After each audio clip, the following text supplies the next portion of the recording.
هاعمل النهارده معاكِ أكلة حلة واحدة وأكلة سريعة وسهلة جدًا، وطعمها يا جماعة مش هتبطّلي تعمليه، بجد هتدعوا لي دعوة حلوة من قلبكم لمّا تجرّبوا النهارده الوصفة، خطيرة وهتعتمديها تعمليها كل أسبوع، من جمالها وحلاوتها تجنن. اللهم صل وسلم عليك يا حبيبي يا رسول الله، ونسمي الله ونقول اللهم بارك. شايفين الرز مفلفل والّا جميل إزاي؟ تعالي أول حاجة بقى معايا المكونات بتاعتي زي ما أنتِ شايفاها كده، حلة على النار فيها شوية من الزيت واقوم نازلة ببصلتين كبار، هتعملي المقدار اللي أنتِ حاباه ممكن تقسمي المقدار ده، نزلت ببصلتين ضربتهم في الكبة كبار وقلبتهم كده لمدة دقيقتين، ورُحت نازلة بنُص كيلو من صدور البانيه اللي هي صدور الدجاج اللي هي البانيه، سِبتها كده لمّا غيّرت لونها بقت أبيض ونزّلت مَيّتها وشربت مَيّتها، ما باغطّيش الحلة، نزلت بمكعب من مرقة الدجاج وسِبته كده قعدت أقلّب فيه لحد ما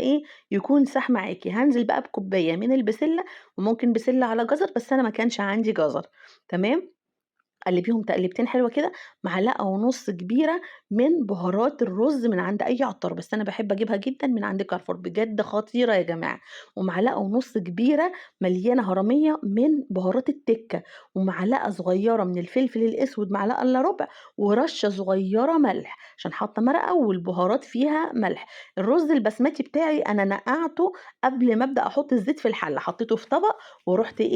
نقعته في المَيّة بعد ما غسلته كويس، وهنا بقى حطيت الرز ونزلت بقى بكيسين من مرقة الدجاج البودر، وفي كيس تاني هانزل بيه هاقول لِك هننزل بيه إمتى. الأول كده حطيت الكيسين وقلّبت في الرز مع البسلة والفراخ والبصل والتوابل دي، قلّبت فيهم حوالي 3 دقايق كده، ورُحت نازلة بالمَيّة المغلية.